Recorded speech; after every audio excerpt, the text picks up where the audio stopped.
Alléluia.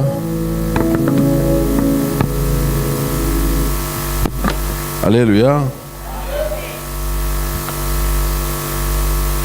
Te bénissons, Seigneur, pour ce temps précieux que tu nous donnes pour être à ton service. Parler de t'avoir, c'est un privilège. Mais Dieu de gloire, tu connais combien nous sommes remplis d'émotions. Je voudrais que tu écartes cela.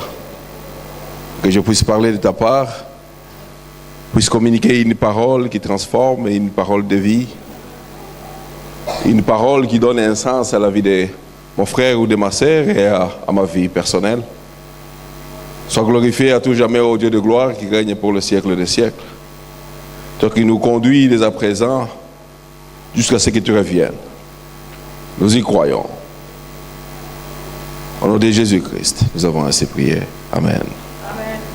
Alléluia. Amen.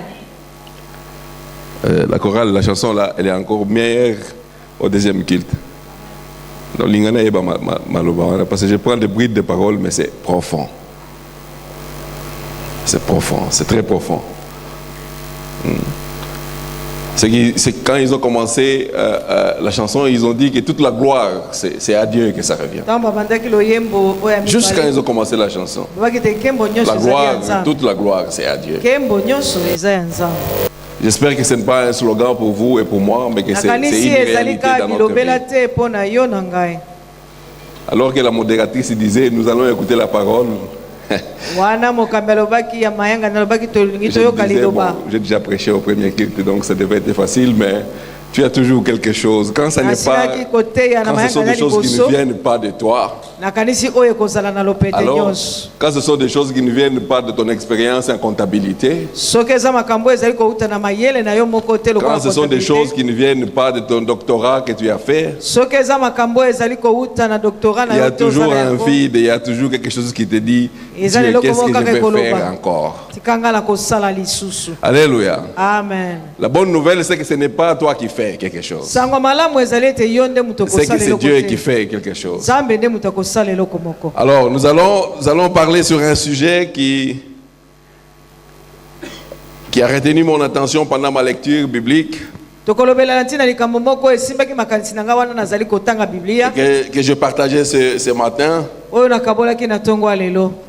Que je vais essayer dans la mesure du possible d'être plus précis encore dans le second culte.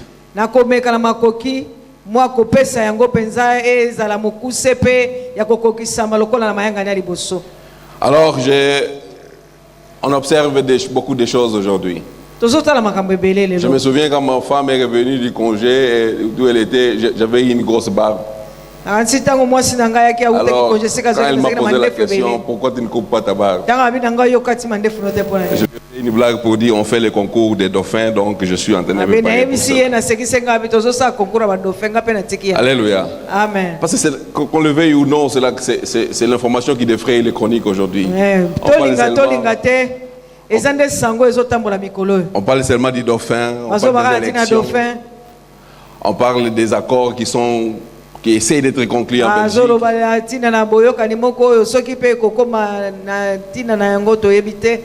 Alors, on parle de la politique essentiellement ces jours-ci. Personnellement, je ne parle pas de la politique. Le fait que je fasse une blague sur les dauphins, on connaît les dauphins. Ils sont dans le dictionnaire, on les a connus, mais acceptez avec moi que c'est ces derniers temps, avec les événements que nous parlons vraiment de dauphins. N'est-ce pas? Alors, ce qui se passe réellement en politique, c'est qu'aujourd'hui, il y a des groupes, ceux qui sont dans soi-disant la majorité, ils font des alliances, des pactes. Des accords pour gagner autant de députés au Parlement et pour gagner la présidence. Ça s'est fait aussi dans le groupe de l'opposition. Ce sont des accords humains qui ont pour un objectif quelconque. Les intérêts des uns et des autres qui ne sont pas forcément mutuellement convertibles. Vous avez compris? Alors vous êtes en quoi? C'est un nombre de ministres qu'il veut avoir, un nombre de portefeuilles dans les entreprises de l'État qu'il veut avoir. C'est généralement un accord où on gagne quelque chose.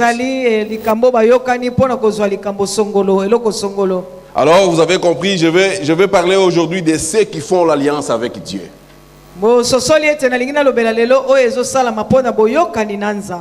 Au tout court, l'alliance avec Dieu. Il y a une grande différence entre une alliance qu'on fait entre les hommes et une alliance qu'on fait avec Dieu. Notre verset de base, il est dans le livre d'Ésaïe. Le chapitre 59 et le verset 21. Je ne vais pas beaucoup lire beaucoup de versets, mais si vous suivez, je vais essayer de vous rendre beaucoup de versets sous des formes tout à fait simples à comprendre.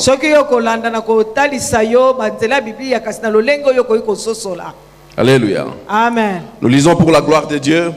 Amen. Voici mon alliance avec, dit l'Éternel. Mon esprit qui repose sur toi et mes paroles que j'ai mises dans ta bouche ne se retireront point de ta bouche, ni de la bouche de tes enfants, ni de la bouche des enfants de tes enfants, dit l'Éternel, dès maintenant et à jamais. Et dans la version du Semeur, il y a une particularité avec la version du Semeur. Alors le ni, il commence bien avant. Déjà, il dit mes paroles que j'ai mis dans ta bouche, ne s'écarteront ni de ta bouche, ni de la bouche de tes enfants, ni de la bouche des enfants de tes enfants. Voilà ce que dit l'Éternel.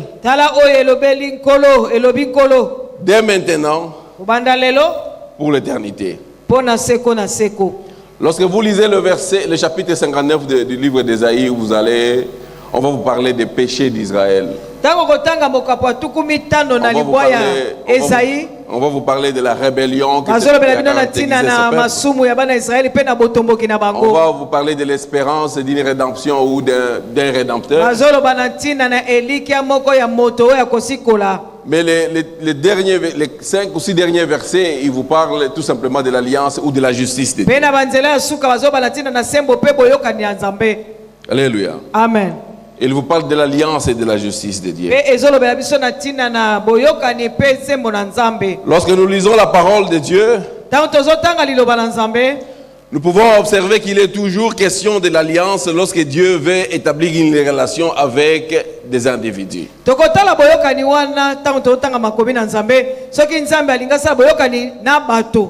Cette alliance, il l'établit comme un peuple. Vous connaissez l'histoire d'Israël. Dieu a établi une alliance avec ce peuple. Ou alors il peut établir une alliance personnelle entre vous et moi et Dieu.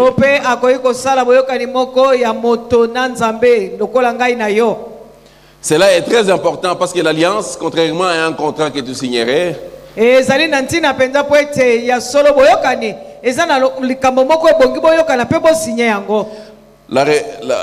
c'est très important parce que l'alliance, c'est la marque d'une relation stable et permanente.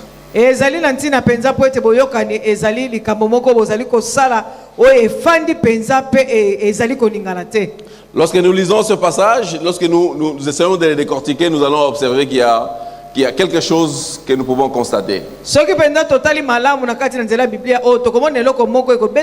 La première partie, c'est que c'est Dieu qui dit, voici mon alliance que je fais avec eux.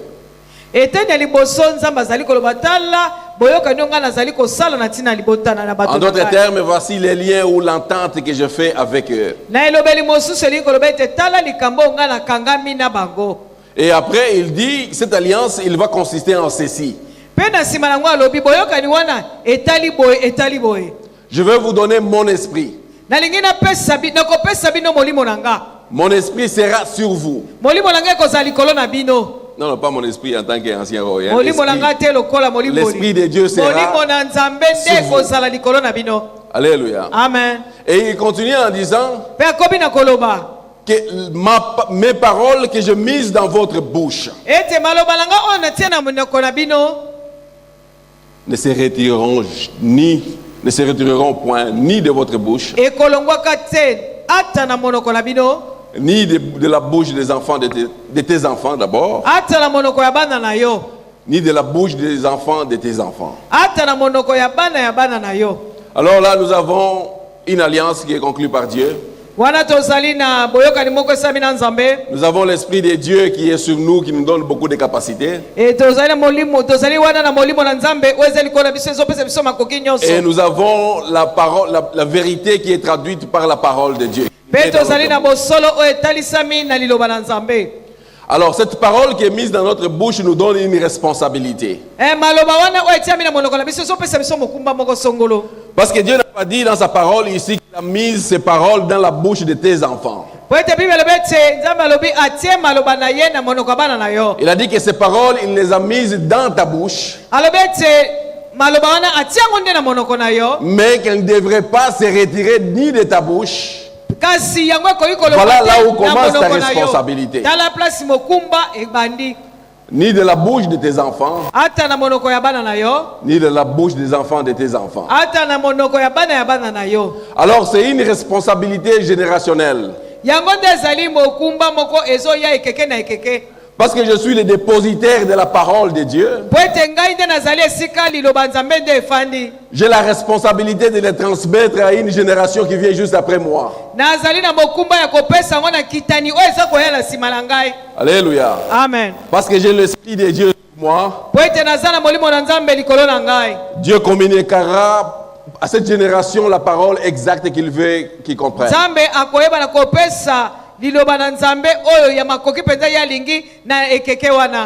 Ainsi, la génération qui vient après moi va communiquer à la génération qui vient après elle. Donc vous avez compris que l'alliance que Dieu fait avec nous a un caractère éternel, un caractère stable et permanent.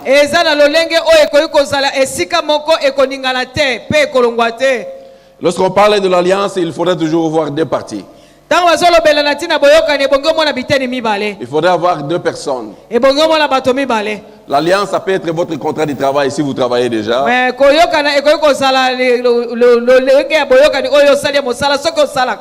Quelle que soit la durée du contrat, à durée déterminée ou indéterminée, il y a des éléments essentiels qui sont inscrits dans le contrat. Le premier d'ailleurs, le plus important pour l'employeur, ce sont les obligations. Employé, tu viendras, tu feras. Ce sont tes devoirs, ce que tu dois faire. Mais la seconde partie qui nous intéresse, nous, c'est nos droits. Ce que nous devons avoir. Je me souviens quand je signais mes contrats, avant tout ce que je voyais, je prends obligation. J'ai dit, bon, de toutes les façons, on a choisi. J'ai dit droit. Je vais rapidement, je vais regarder les chiffres. Alléluia. Les chiffres qu'on va me payer. Je me souviens mon premier contrat. Lorsque j'ai regardé les chiffres, on m'a dit d'aller réfléchir. On nous donne toujours ce contrat. Le contrat, allez, va réfléchir. Et puis en tout cas, on a réfléchi ça. Et il a les chiffres. On a signé un contrat. Alléluia. Amen. J'ai signé le contrat et puis non, c'est 4 chiffres. Alléluia. Amen. Et puis ça qui est montant, hein? Le bail c'est 4 chiffres. Ça peut être n'importe quoi, 4 chiffres, n'est-ce pas? Ça peut être 1000, comme ça peut être 9900. Alléluia. Amen. Est-ce que nous sommes là ensemble? Amen. Nous avons d'une part les obligations. Et de l'autre part, les devoirs. Généralement, nous regardons seulement à ces chiffres-là. Quand ça correspond à notre budget, on signe le contrat. Nous revenons à lire nos contrats. Certains perdent même leurs contrats. Mais nous revenons à lire nos contrats, c'est seulement quand il y a un problème, un conflit avec l'employeur. C'est à ce moment-là que nous revenons pour dire quelles sont les obligations de l'employeur. Alléluia. Amen. Ça, c'est un contrat humain. Le contrat humain, il est basé sur les obligations et les devoirs.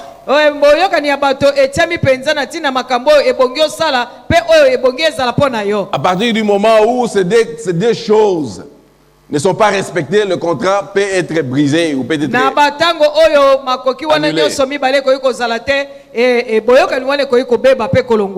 Mais tandis que le contrat avec Dieu qu'on appelle l'alliance ne tient pas compte des devoirs et obligations.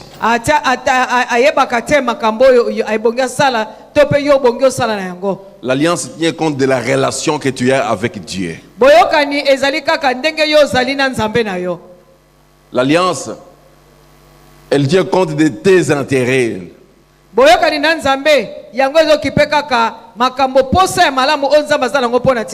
Lorsque nous revenons sur ce verset, il dit: voici l'alliance que je fais avec eux.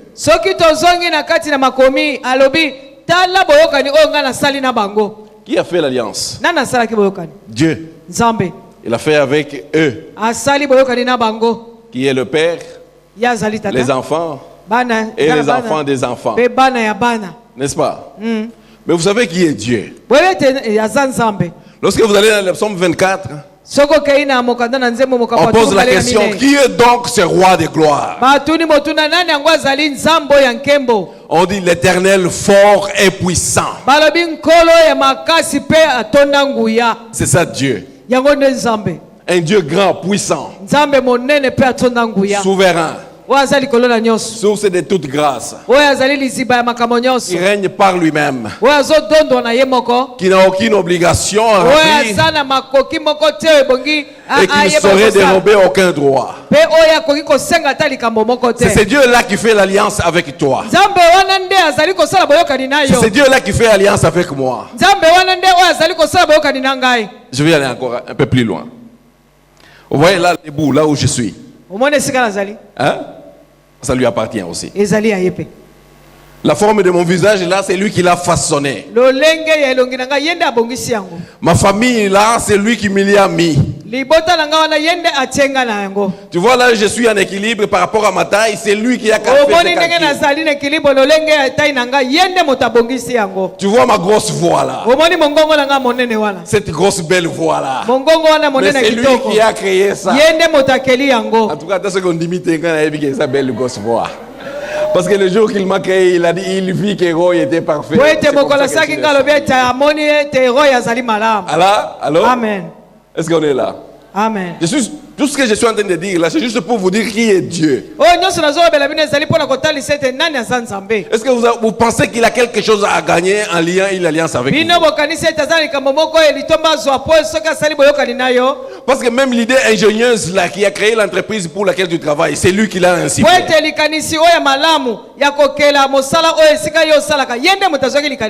Parce que même les savants les plus puissants, ils ont reçu la révélation de lui. Alléluia. Amen. Parce que même l'amour que tu donnes à tes enfants, c'est lui qui t'a donné. Donc il n'a rien à gagner, lui en tant que Dieu, roi suprême. Mais il fait alliance avec toi. J'aimerais juste qu'on comprenne cette dimension. La grandeur de la puissance de Dieu par rapport à notre petite personne. Et il dit, voilà l'alliance que je fais avec vous. Alléluia. Amen. Le dictionnaire biblique nous définit ce que c'est l'alliance avec Dieu. Il dit l'alliance avec Dieu, c'est un engagement de Dieu à l'égard d'un homme. Nkolo azui engagement nayo. Alléluia. Amen. Lorsque nous sommes dans une relation de fiançailles, c'est qui prend l'engagement d'abord? L'homme, n'est-ce pas? Est-ce qu'on est d'accord que l'homme et la femme ils sont égaux? Bon, je suis de cette école-là qui pense que l'homme et la femme ce sont tout simplement des hommes que Dieu a créés. Est-ce que tu penses que dans l'engagement que l'homme est en train de faire avec toi, femme, il a un intérêt quelconque? La réponse est oui. Il veut que tu sois son aide, que vous puissiez avoir des enfants. Que vous faites. Donc il y a dans les relations humaines, il y a un intérêt mutuel de deux côtés. Mais dans le cas précis, ici, vous êtes en face d'un Dieu puissant, un Dieu source de toute grâce, un Dieu source de toute maternité, un Dieu qui a tout, qui descend, qui veut faire alliance avec nous. Alléluia. Amen. Donc l'alliance c'est très important. Cet engagement que Dieu fait avec nous, c'est comme un hôtel que Dieu fait avec un partenaire.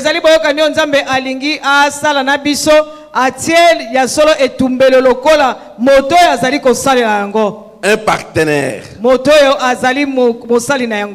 Vous savez, dans les relations nord-sud, la notion qui nous manque, c'est la notion du partenariat. Parce que nous du Sud, nous n'avons jamais été les partenaires de ceux du Nord. Ils sont toujours supérieurs à nous.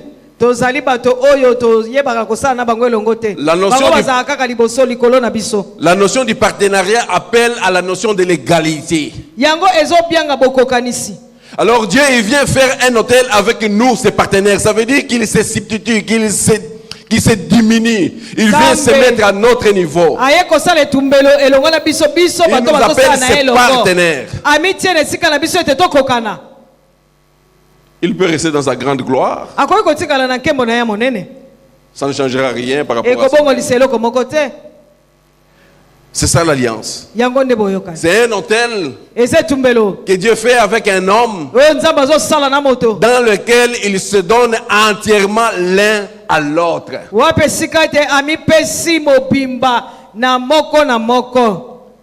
Mais sans réclamer nécessairement une contrepartie. Alléluia. Amen. Vous savez ce que nous faisons, nous les chrétiens du monde? J'étais en train de prêcher quelque part.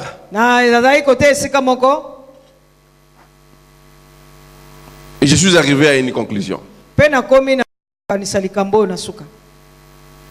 Il y a beaucoup d'onction dans l'église. Allez-y dans toutes les églises ici. Quand le frère là il prie, tu vois l'onction en train de sortir. Mais la question est la suivante: pourquoi on n'arrive pas à influencer le monde? Véritablement. C'est parce qu'il y a la question de l'alliance avec Dieu qui n'est pas encore réglée. Alléluia. Amen. Je crois que vous allez comprendre ce que je veux dire par là. Ça veut dire en d'autres termes quoi? Nous pouvons nous habituer avec Dieu, nous familiariser avec Dieu, arriver même à dire que je connais Dieu. Nous pouvons même l'aimer. Mais lorsque nous n'avons pas une alliance avec lui, il y a un problème à régler. Alléluia. Amen. Cela ne veut pas dire que lorsque tu viens à l'église, tu passes des heures et que tu as forcément l'alliance avec Dieu. Parce que l'alliance avec Dieu demande un certain nombre de choses à faire. Dans le livre des Actes des Apôtres, au chapitre 10, versets 1 à 6, il y a une histoire qui est racontée. C'est l'histoire d'un homme qu'on appelait Corneille. La Bible affirme que c'était un homme qui était pieux. Il craignait Dieu. Il faisait beaucoup de monde. Et il priait continuellement. Ce que Maman Louise a dit ici, prier sans cesse. Alléluia. Amen. Et prier sans cesse. Et pourtant, il n'était pas dans l'alliance avec Dieu. Il a fallu que Pierre vienne lui parler de la bonne nouvelle. Pour qu'il acceptât Christ comme Seigneur et Sauveur personnel de sa vie. Pour qu'il soit dans l'alliance de Dieu. Alléluia. Amen. En d'autres termes, s'il était mort avant que Pierre ne vienne lui parler, Dieu sait où il irait. Et pourtant, il était pieux. Il donnait de monde. Il craignait Dieu.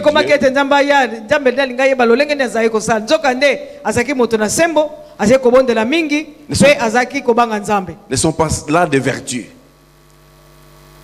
Ne sont pas là des vertus. Ce sont des vertus. Mais la parole de Dieu nous dit qu'il n'était pas dans l'alliance avec Dieu. Ce qu'il faisait, c'est ce qu'on appelle des faits sociaux religieux.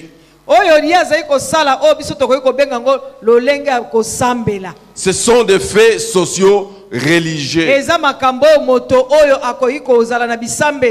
L'alliance, c'est autre chose. C'était le cas aussi pour Abraham. Vous savez, Abraham, à 75 ans, Dieu lui dit, quitte la maison de ton père, va là où je t'indiquerai.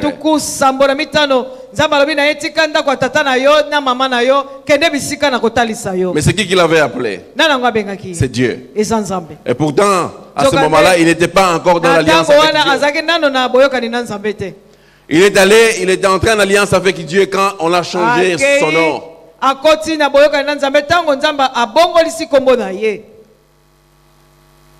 D'Abraham à Abraham. Avec une promesse précise. Je vous rappelle quelques promesses. Je bénirai ceux qui vous béniront. Je te bénirai et toutes les nations seront bénies par toi. Et tu seras le père d'une multitude. Juste quelques promesses qu'on a faites d'alliance. Au moment de l'alliance. Donc l'alliance, c'est plus que prier, c'est plus qu'avoir la foi, c'est la relation que tu as avec Dieu. L'alliance a un lien direct avec la relation que tu as avec Dieu.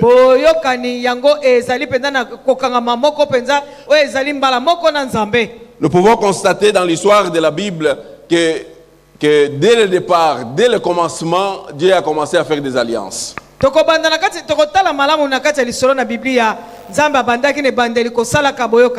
Il plaça Ève et Adam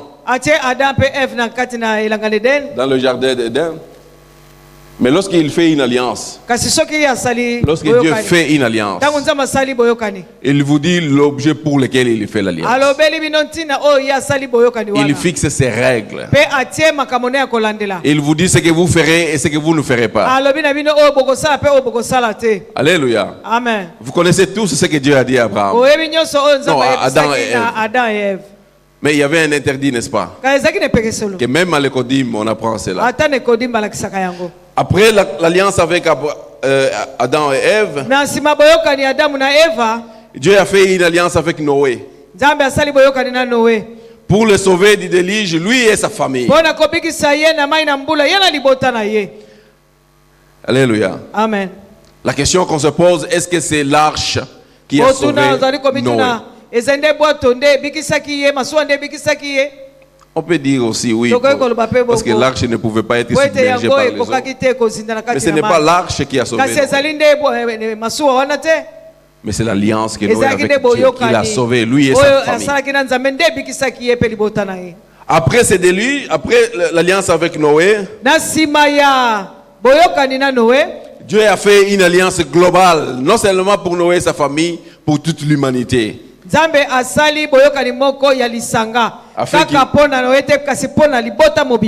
La garantie de cette alliance, c'est qu'il n'y aurait plus de déluge.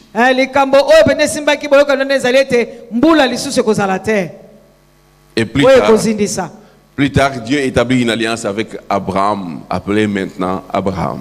Pena simalango mikolokoleka asali lisusu boyokani na Abraham oya komaki Abraham. Non seulement avec Abraham, mais aussi avec ses descendants.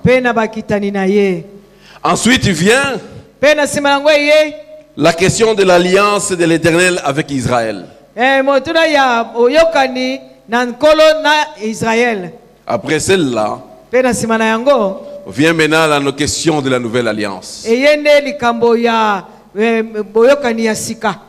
La nouvelle alliance établie en Jésus-Christ. C'est celle-là qui nous intéresse aujourd'hui. Nous sommes en relation avec Dieu par alliance en Jésus-Christ. Alléluia. Amen. Vous savez pourquoi Dieu a fait cela? Cette dernière alliance. Parce qu'il a regardé dans l'histoire du monde. Tous les peuples qui se sont succédés étaient incapables d'obéir tout simplement aux règles de l'alliance. L'Éternel a établi une nouvelle alliance. Une nouvelle alliance plus excellente, reposant sur de meilleures promesses et garantie par le meilleur médiateur, son propre fils Jésus-Christ. Alléluia. Amen. C'est très important de comprendre que nous avons besoin de l'alliance, en plus de la prière, de la foi et tous ces actes religieux que nous pratiquons. La question que je me suis posée, c'est que pourquoi l'alliance? Quels sont les bienfaits d'une telle alliance? C'est la question qu'une personne normale se pose dans ça. On vous appelle quelque part pour signer un contrat. Vous posez la question suivante: qu'est-ce que je vais gagner dans Alléluia. Amen. C'est une question normale, n'est-ce pas? L'alliance que vous faites avec Dieu a ses bienfaits. Le premier bienfait, c'est que nous sommes appelés les rachetés.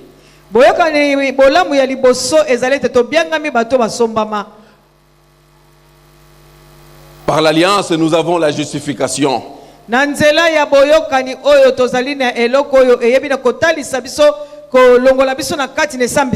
À cause de cette alliance, nous sommes en communion avec Dieu.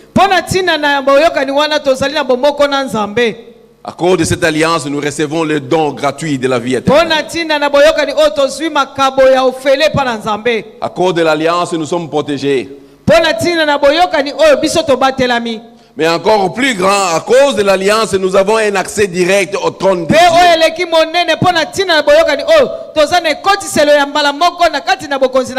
À cause de l'alliance, nous avons un accès direct au trône de Dieu.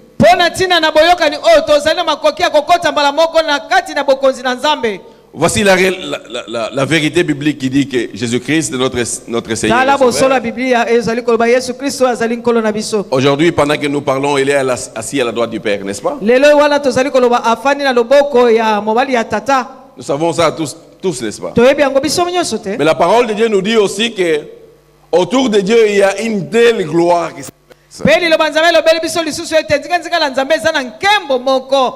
Cette même parole nous dit que Jésus-Christ c'est notre souverain sacrificateur.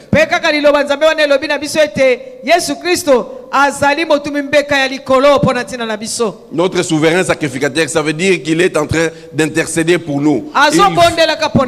Il fait son ministère auprès de Dieu pour nous. Alléluia. Amen. J'ai toujours donné cet exemple. Vous voyez le prophète? Il viendra se tenir là comme moi.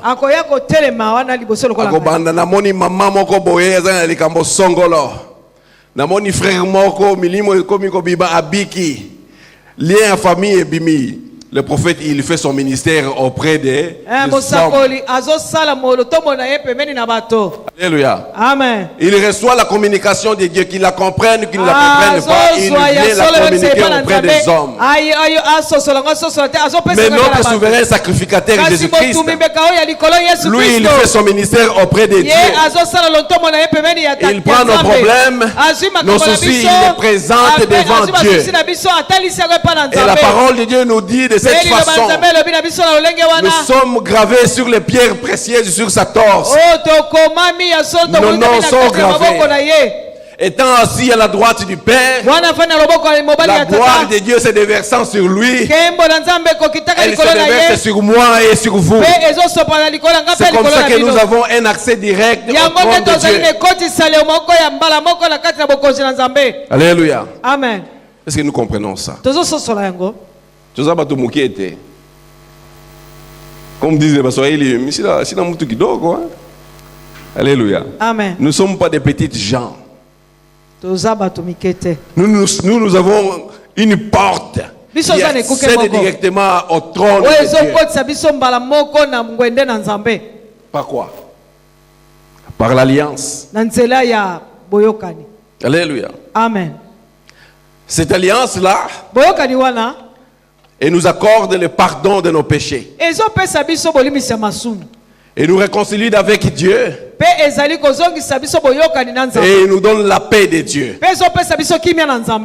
L'alliance annule même les condamnations.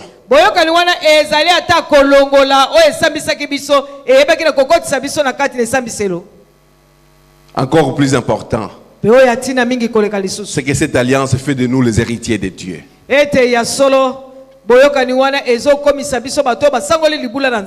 De co-héritiers avec Jésus-Christ. Et les héritiers de l'espérance de la vie. Tout ça c'est à notre portée, c'est pour nous. Dieu n'en a pas besoin. Alléluia. Amen. Mais ça c'est très bien. Mais qu'est-ce que cela implique? De nouer une relation avec Dieu, de nouer une alliance avec Dieu. Qu'est-ce que cela implique? Lorsque nous lisons la vie d'Abraham, lorsque nous lisons la vie d'Abraham, nous pouvons voir plusieurs implications dans sa vie. Mais dans le cadre du message de ce jour, j'aimerais juste regarder quatre implications. La première implication, c'est que lorsque nous sommes en alliance avec Dieu, lorsque nous avons créé l'autel d'alliance avec Dieu, c'est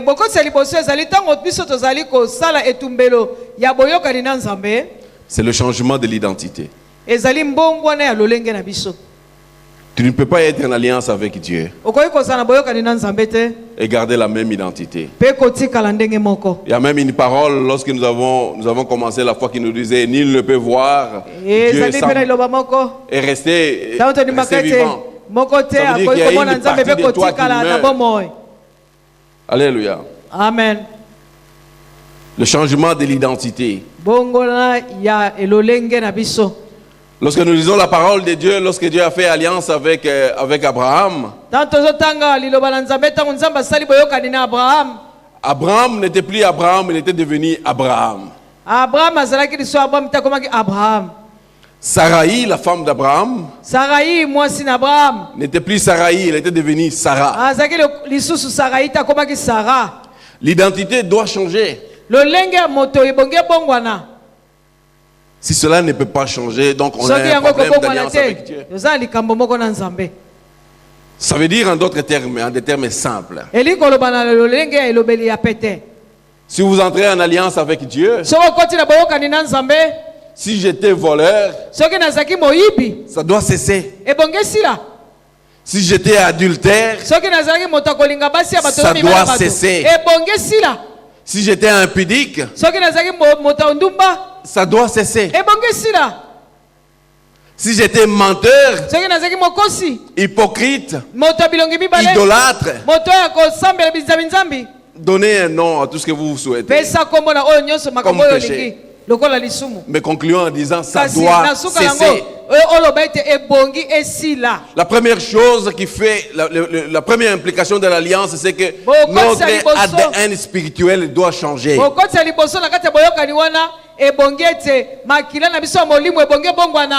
Autrement, ça sera tout simplement des actes religieux.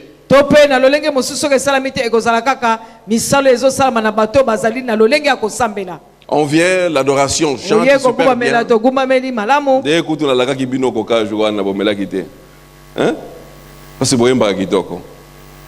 Hein? Alléluia. Amen. Il chante et tu danses et tu entres en transe et tu pleures. Tout ça c'est bien. Mais si tu n'as pas changé ton identité spirituelle, ce ne sont que des actes religieux. Alléluia. Amen. Si tu n'as pas changé ton identité spirituelle, ce ne sont que des actes religieux.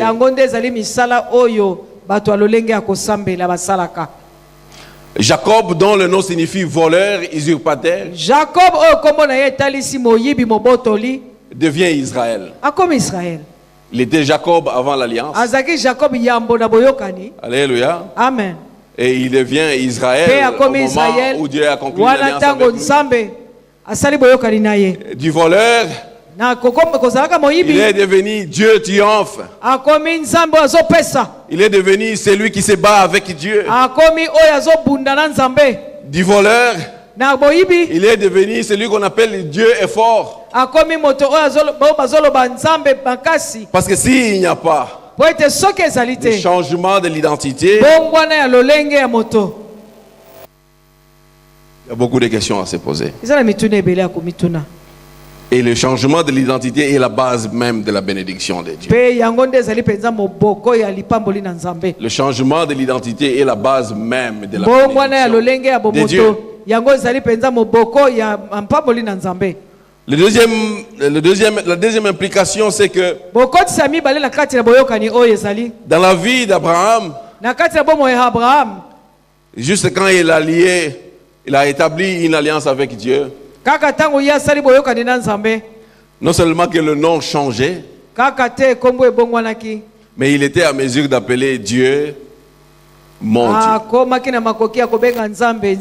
Le Dieu est devenu le Dieu d'Abraham. Il pouvait appeler Dieu l'Éternel mon Dieu. Est-ce que tu peux faire la même chose? Est-ce que tu peux appeler Dieu l'Éternel mon Dieu? Est-ce que tu peux dire est-ce que tu peux dire qu'il est ton Dieu? Parce qu'il est ton Dieu seulement quand tu es en relation avec lui, quand tu as une alliance avec lui. Il est ton Dieu seulement quand tu as une relation avec lui, une alliance. Quand tu as formé, quand tu as établi une alliance avec lui. Est-ce que tu es réellement en alliance avec Dieu? Est-ce que toutes les années que tu as passées à l'église a changé quelque chose à ton ADN spirituel? Alléluia. Amen. Dieu, il est bon, il nous aime. Il est un Dieu merveilleux. La quatrième implication, la troisième implication, c'est que Dieu a promis à Abraham et à sa postérité le pays. Alléluia. Amen. Il a promis à Abraham et à sa postérité le pays. Vous qui suivez les informations, vous avez suivi les déclarations de Donald Trump sur la place de la nouvelle capitale d'Israël. Lorsque vous faites une corrélation de cela avec la Bible, allez-y comprendre ce qui se passe. Alléluia. Amen. Parce que le temple a été établi exactement à cet endroit.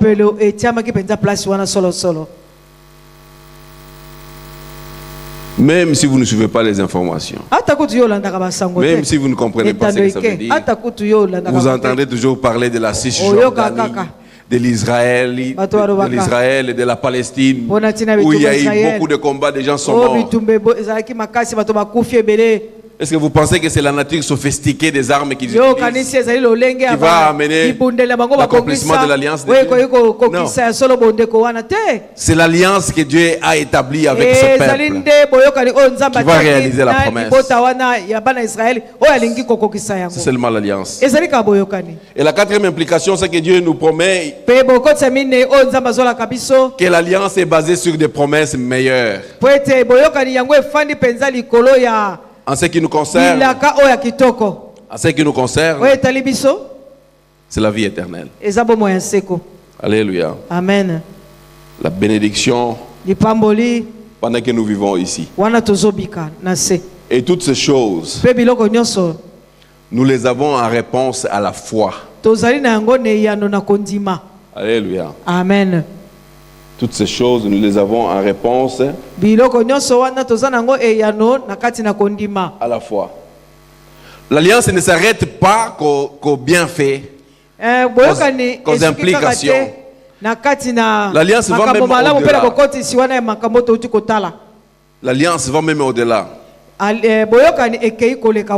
a quelque chose que je n'ai pas dit au premier culte, mais que je vais vous dire. Je vous ai dit déjà une autre chose que je n'ai pas dit au premier culte, la notion du partenariat. Ça veut dire une notion d'égalité avec Dieu. Dans la notion de l'alliance, il y a la notion aussi des alliés.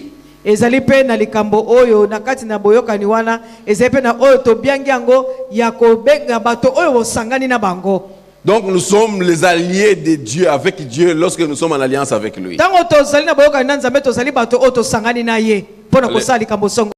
Alléluia. Amen. Mes frères et sœurs, j'ai fait aussi la même chose que vous. C'est que c'est prier pour... c'est vraiment très bien et juste. C'est juste ce qu'il faut faire. Que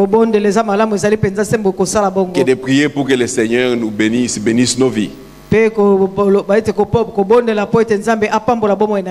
C'est quelque chose de juste que nous faisons. Mais cependant, prier pour la bénédiction et la provision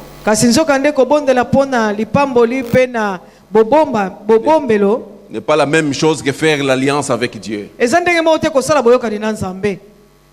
Une alliance, je vous ai dit que c'est un autel que le Seigneur notre Dieu et son partenaire qui est moi, qui est vous,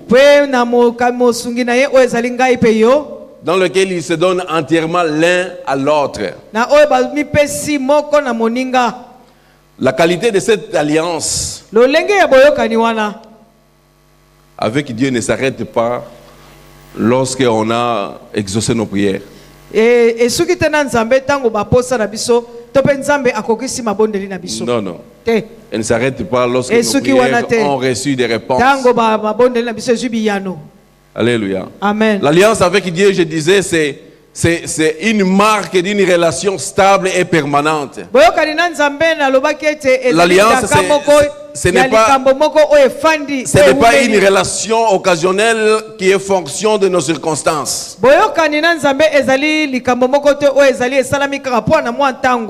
C'est très bien de prier pour que Dieu bénisse nos vies. Ça, c'est très bien. De prier pour que Dieu nous donne beaucoup de bénédictions,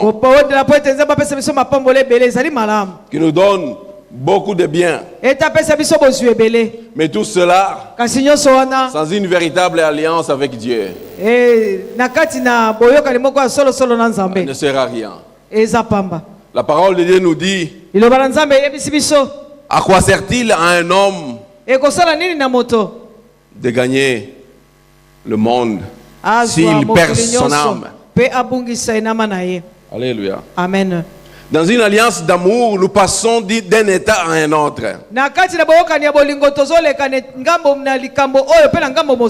Nous cessons d'être des simples croyants, mais nous devenons des sacrifices vivants au service de Dieu. Alléluia. Amen. Prier pour le bien, pour la maladie, c'est parce que Quand je suis venu à Kinshasa, le premier mot lingala que j'ai appris. Le premier mot lingala que j'ai appris, c'est Sopeka. Alléluia. Amen. C'est une cousine à moi qui parlait et puis elle a dit Sopeka. Je lui ai dit c'est quoi? Elle m'a dit Sombelanga, Pesanga, Kabelanga, Pesanga Libala, Pesanga Visa, Pesanga Voyage. Dieu dans sa parole, il dit toutes ces choses que vous cherchez, ce sont les païens qui les cherchent. Votre Dieu qui est dans le ciel c'est que vous en avez besoin. Cherchez avant tout le royaume des cieux et tout le reste vous seront donnés par-dessus tout. On n'a pas dit tout le reste vous seront donnés par-dessous tout. Donc au bandit nous kozwa par-dessus tout et puis le royaume des cieux. Non, non. Le royaume de Dieu là et puis par-dessus tu commences à avoir. Alléluia. Amen. Il sait que nous en avons besoin. Il le sait pertinemment. Parce que lorsque tu inverses cette équation, l'équation devient, le royaume des cieux devient au-dessus. Et toutes ces choses, parce que d'ailleurs il appelle toutes ces choses que vous cherchez. Il les appelle que ces choses, sans aucune importance pour lui.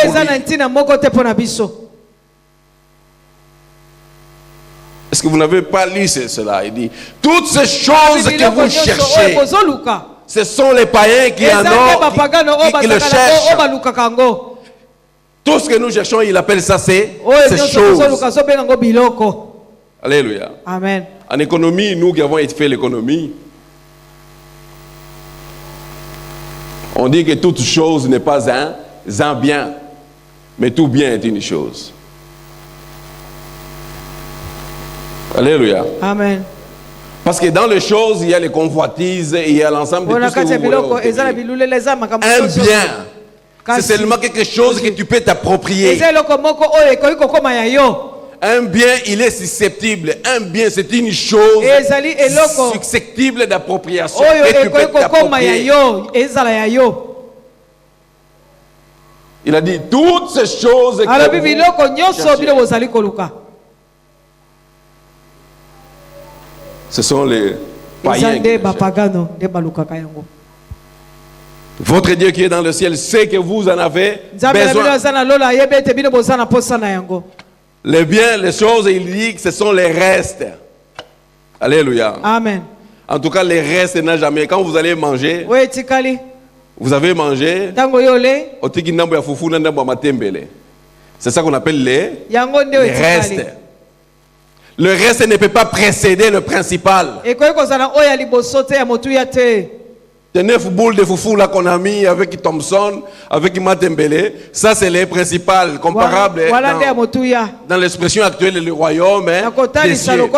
Quand tu as fini à manger tout ce qui est essentiel, c'est ce qu'on appelle les restes. Lorsque tu entres dans la profondeur de la parole de Dieu, tu vas comprendre la manière dont il donne l'importance à ceci et à cela. Lorsque tu n'as pas renversé cette équation, tu as une notion relative par rapport au bien que tu as. Tu as une notion relative par rapport à l'argent que tu as. J'entends tellement beaucoup sur moi, il est orgueilleux parce qu'il a beaucoup d'argent. Non, non. J'ai plus que ce que les gens pensent. Si j'étais orgueilleux, en tout cas, ce n'est pas ici à Kimbangu que je viendrai. En tout cas, ce n'est pas ici à Kimbangu que je viendrai. Alléluia. Amen. Mais si je viens à Kimbangu, c'est parce que je sais qu'est-ce qui est principal. L'orgueil et les moyens, c'est les restes. Ce sont des choses. Alléluia. Amen. Ce sont des choses. Alléluia. Amen. J'ai un jeune frère à moi qui, un petit collègue que je pris à KPMG quelques années, je parlais avec lui et puis il me dit, ah viens. Bon, il m'appelle autorité morale. Bon, tu as vu pourquoi tout ça fait. Il y a quand même des choses qu'on fait dans la vie. Il m'appelle autorité morale. Il me dit autorité morale. Mais merci beaucoup. Autorité morale. Mais pourquoi on doit continuer comme ça là? Alléluia. Amen. Je lui dis, je continue à travailler parce que je veux une réalisation de soi, parce que je veux avoir de l'expérience. Parce que s'il ne s'agissait que de ça, je crois que je pourrais arrêter de travailler. Alléluia. Amen. Parce que le travail lui-même, c'est une bénédiction de Dieu. Travailler, c'est adorer Dieu. Alléluia. Amen. Alléluia. Amen. C'est très important. Ce sont ces choses. Le service pour Dieu. Vraiment important. Dans sa parole, Dieu a dit, voici l'alliance que je fais avec vous. Il continue en disant, mon esprit qui repose sur vous. Pourquoi il a dit mon esprit se repose sur vous? Parce que sans l'esprit, nous ne pouvons rien. Malgré notre perspicacité et notre intelligence, malgré notre doctorat, sans l'esprit de Dieu, on ne pourra pas comprendre ce que Dieu est en train de faire. Je n'ai jamais lu un livre aussi compliqué que la Bible.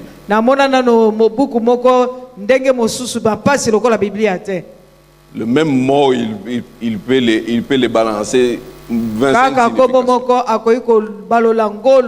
C'est seulement l'esprit qui peut vous aider à faire. Je vais vous dire ce que l'esprit peut faire dans notre vie. Très rapidement. Parce que l'esprit de Dieu nous donne la force extraordinaire pour le servir. L'esprit de Dieu nous donne la force extraordinaire pour le servir. Alléluia. C'est seulement l'esprit qui peut nous aider à changer notre identité et changer notre cœur. Souvenez-vous de mes prédications ici. Je vous ai dit, gardez votre cœur plus que tout autre chose. Car de lui viennent les sources. L'esprit de Dieu, c'est celui-là qui nous permet justement de maintenir notre cœur pour Dieu. Il nous assure de la présence de Dieu et nous ouvre ces liens directs de là dans le royaume de Dieu.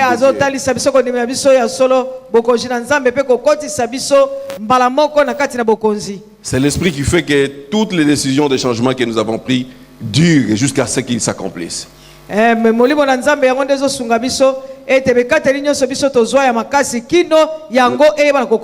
L'esprit de Dieu nous aide à la compréhension de la parole de Dieu, de la Bible. Et nous aide aussi à adorer Dieu.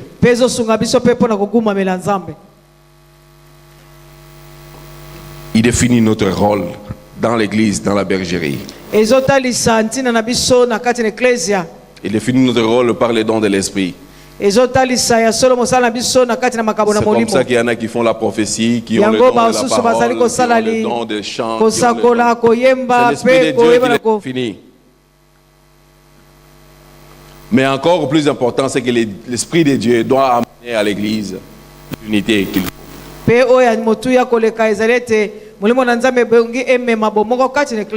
Parce que lorsque vous lisez la parole, je ne connais pas dans quel livre il est, je vais paraphraser, c'est que Paul parlant à ses collègues, il dit, nous vous enseignons toutes ces choses afin que nous puissions communier le même esprit. Parce que s'il n'y a pas ça, pourquoi nous venons à l'église?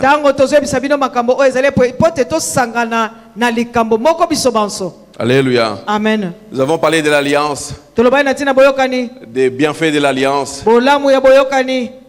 Nous avons parlé des implications de l'alliance, même de la puissance de l'alliance. Nous venons de voir l'importance du Saint-Esprit. Il n'est pas là que pour seulement nous donner la force d'adorer, mais le Saint-Esprit ne nous immunise pas contre le péché. Non,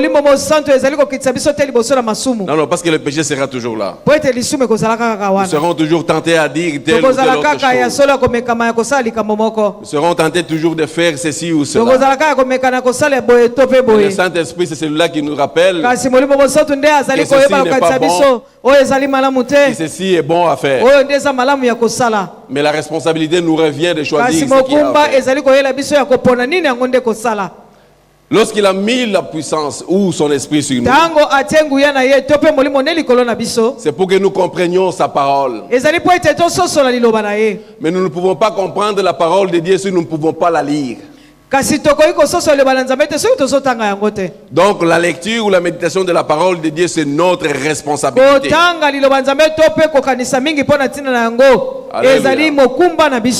Notre responsabilité ne s'arrête pas seulement à lire et à comprendre. Notre responsabilité va jusqu'à vivre la parole que nous avons lue.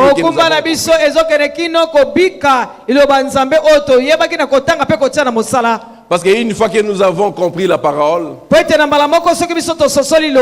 si nous la vivons, nous pouvons la transmettre à la génération qui est.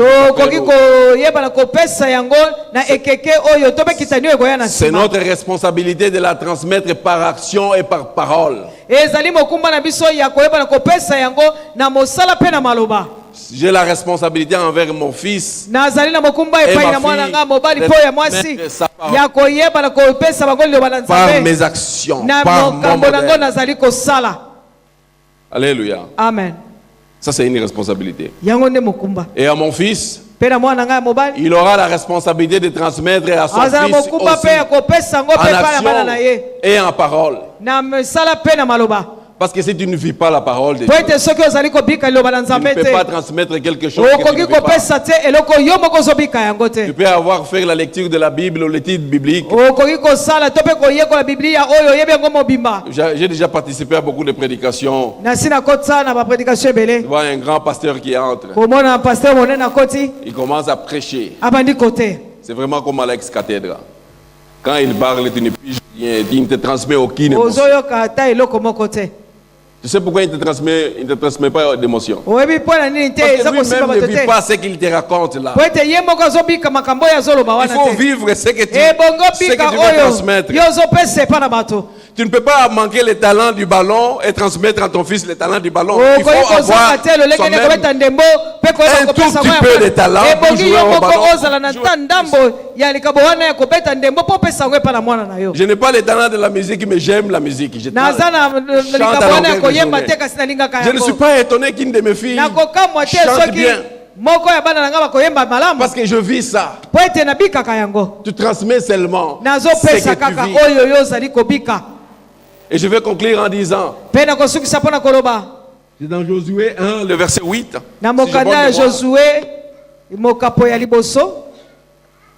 Il dit ceci.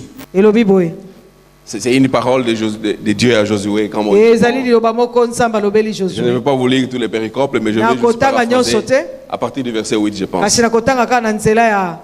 Que ce livre de la loi ne s'écarte point de ta bouche.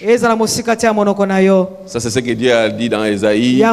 Mes paroles que je mise dans ta bouche. Médite-le jour et nuit. Ça, c'est la compréhension de la parole de Dieu. La parole de Dieu ne s'est pas arrêtée là. Il a dit en agissant fidèlement selon ce qui est écrit.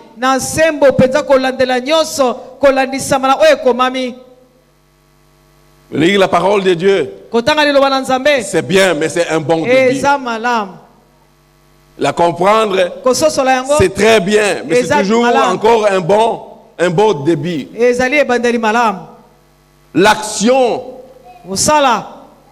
il dit en agissant fidèlement selon ce qui est écrit.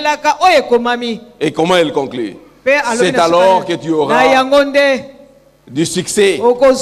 C'est alors que tu réussiras dans ton entreprise. Et que Dieu vous bénisse.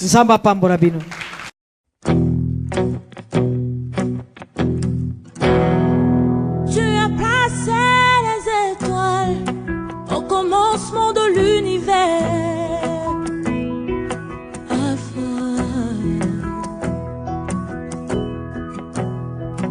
Oh, rien ne peut être créé si tu n'as